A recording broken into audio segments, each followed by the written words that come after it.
Hello बच्चों, जय श्री कृष्णा, राधे राधे बच्चों। विजयदशमी की सबको शुभकामनाएं बच्चों।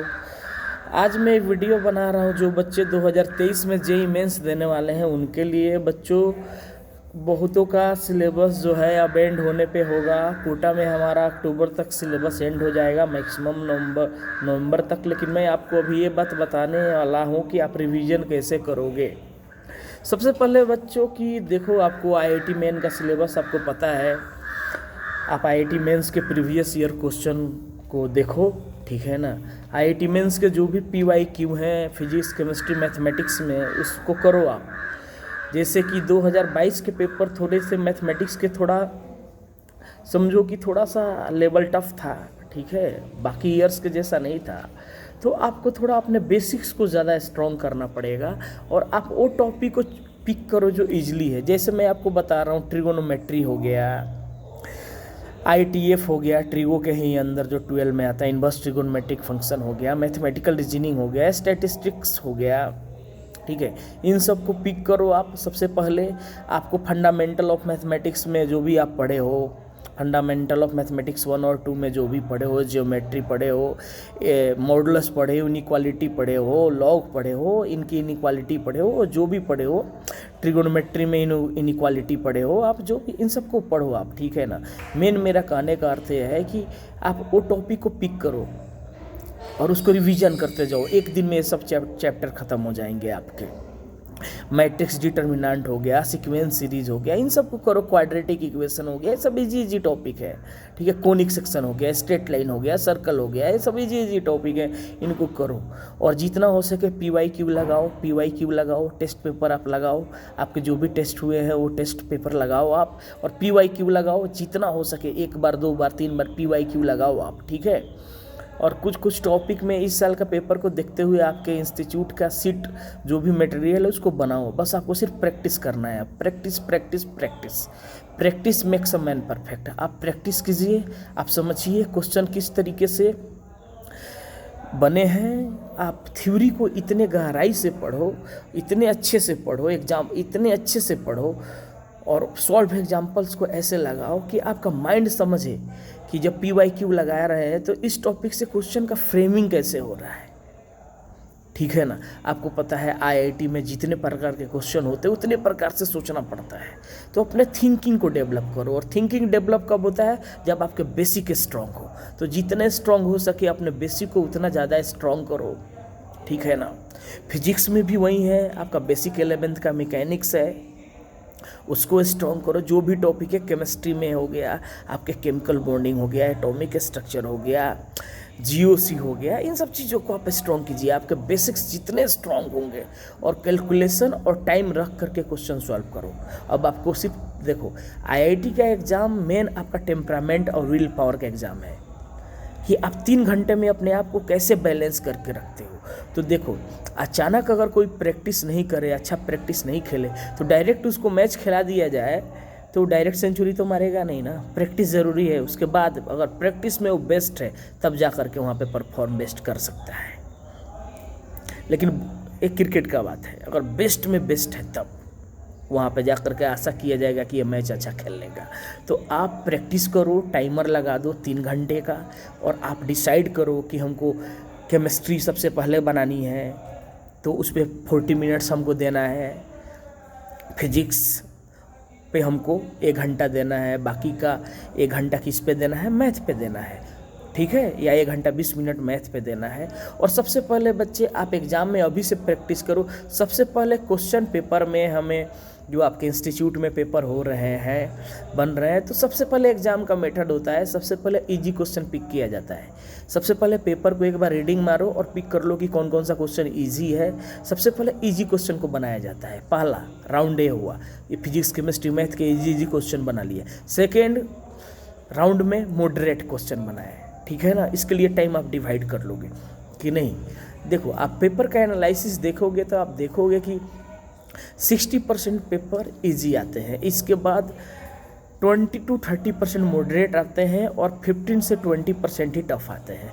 तो आप इजी और मॉडरेट पर ध्यान दोगे, आपको एग्ज़ाम क्वेश्चन में नहीं लिखा रहेगा कि भैया हम इजी हैं, हम मॉडरेट हैं, हम टफ हैं। आपको देखना पड़ेगा कि कौन सा इजी है, कौन सा मॉडरेट है, कौन सा टफ है। तो सबसे पहले इजी को फोड़ो, उसके बाद मॉडरेट देखो, ठीक है। इतना कर लिया तो अगर टाइम बचे तो टफ को करो, ठीक है। सबसे पहले बात होता है सिलेक्शन होना, कि सबसे पहले इजी हम कर लिए यानी हम अच्छे कॉलेज में जा रहे हैं, ये गारंटी है। मॉडरेट कर लिया और भी उससे भी बेटर कॉलेज में जा रहे हैं, ठीक है ना। इतना कर लिया और टफ नहीं भी किए फिर भी हमारी परसेंटाइल अच्छी आ जाती है। लेकिन अगर प्रैक्टिस अच्छा होगा, अगर आपका टॉप करने का आपका प्रिपरेशन बेस्ट है तो इजी मॉडरेट उसके बाद टफ करो और फुल डालो आईआईटी को, ठीक है। बच्चे एक बात याद रखना, विल पावर बिल गेट्स में और भिखारी में, एक भीख मांगने वाले में डिफरेंस सिर्फ विल पावर का है। विल पावर बिल गेट्स का इतना तगड़ा है इसीलिए आज वो वर्ल्ड में नंबर 1 पे है, या इलन मस्क है, या अभी अपने अडानी है, बड़े लोगों का विल पावर। और एक भिखारी है उसका विल पावर नहीं है। अगर उस भिखारी के विल पावर को भी कोई समझा दे कि और उसके विल पावर को इंक्रीज कर दे, अच्छा कॉन्फिडेंस उसके अंदर ला दे, तो वो भीख मांग कर नहीं खाएगा। वो भी कम से कम कुछ नहीं तो झाड़ू मार करके, साफ करके, होटल में प्लेट साफ करके, कुछ भी करके वो अपनी ज़िंदगी जिएगा, भीख तो नहीं मांगेगा। तो विल पावर का सारा खेला है। अपने कॉन्फिडेंस को बूस्ट करो, ठीक है। और याद रखना हमेशा, मानव जब जोड़ लगाता है पत्थर पानी बन जाता है। एक कवि ने बोला था कि मानव जब जोड़ लगाता है पत्थर पानी बन जाता है। तो याद रखना, everything is with in you. Swami Vivekananda बोलते थे ना, हर चीज़ हमारे अंदर है, बस हमें खुद को पहचानने की ज़रूरत है। अपने पोटेंशियल को पहचानो, अपने अंदर के चीज़ को पहचानो और जितना प्रैक्टिस कर सकते हो करो। मैं बोलूँगा कि हर चैप्टर पे कम से कम 150 क्वेश्चन लगा ही डालो, 150 क्वेश्चन लगाओ मेंस के। अभी पीवाईक्यू पे ज़्यादा ध्यान देना है आपको, ठीक है। पीवाईक्यू पे आपको ज़्यादा ध्यान देना है और कोचिंग के जो टेस्ट पेपर हो रहे हैं उस पर ध्यान देना है, ठीक है। लगाओ और टाइम देख करके, टाइमर देख करके आपको लगाना है, ठीक है। इसके अलावा जहाँ कहीं भी आपको नीड पड़े वहाँ बोलिए, किस टॉपिक को कैसे पढ़े, कैसे करें। बस मेन आप टाइम को मैनेज करो और समय डिसाइड करो कि पहले मैं केमिस्ट्री बनाऊंगा, उसके बाद मैथ बनाऊंगा, उसके बाद फिजिक्स बनाऊंगा, पहले इजी क्वेश्चन को बनाऊंगा, उसके बाद मॉडरेट को बनाऊंगा, मेरे पास टाइम बचा तब टफ पे जाऊंगा। देखो आईआईटी के पेपर में क्वेश्चन इस तरीके से, एग्जाम को समझना, मैं बोलता हूँ बच्चे को क्लास में भी कि सबसे ज़्यादा ज़रूरत है एग्जाम को समझने की, कि एग्ज़ाम है क्या। देखो उसमें 10 से 20% क्वेश्चन ऐसे दिए जाते हैं जिसमें बच्चा फंस जाए। अगर उस क्वेश्चन को अपने पहले अटैम्प्ट किए तो आपका कॉन्फिडेंस डाउन हो जाएगा, और जैसे आपका कॉन्फिडेंस डाउन होगा वहीं पे आपका सिलेक्शन रुक गया। समझ गए। तो सबसे पहले हमें पता होना चाहिए कि इजी कौन है, मॉडरेट कौन है, टफ कौन है, ठीक है ना।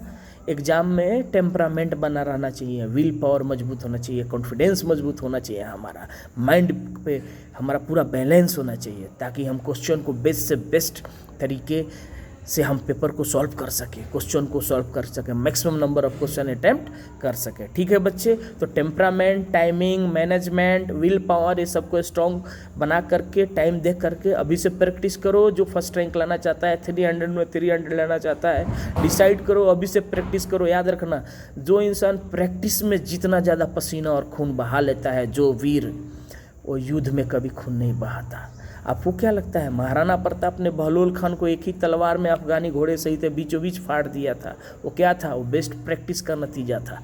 शिवाजी महाराज ने अफजल खान को चीर दिया, वो क्या था? प्रैक्टिस का नतीजा था। आपको क्या लगता है डायरेक्ट चीर दिया? उनका उसके पहले बहुत प्रैक्टिस हुआ होगा। महाराणा प्रताप का बहुत प्रैक्टिस हुआ होगा, समझे ना। और विल पावर प्रैक्टिस, ठीक है। तो आईआईटी को भी आपको बहलोल खान की तरह एकदम फाड़ डालना है, बीचों बीच फाड़ डालना है। मतलब पेपर को मत फाड़ देना है यार, ऑनलाइन पेपर है, फाड़ भी नहीं पाओगे, ठीक है। मेरे कहने का कि पेपर को एकदम रगड़ देना है, फोड़ डाल दो, जो अपने कोटा में बोलते हैं फोड़ डाल, पेपर को फोड़ डालो, ठीक है ना।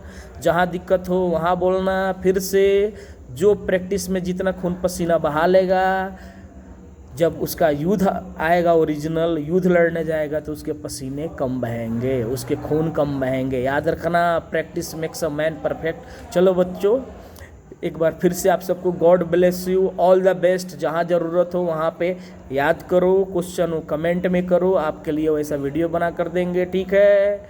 चलो ऑल द बेस्ट।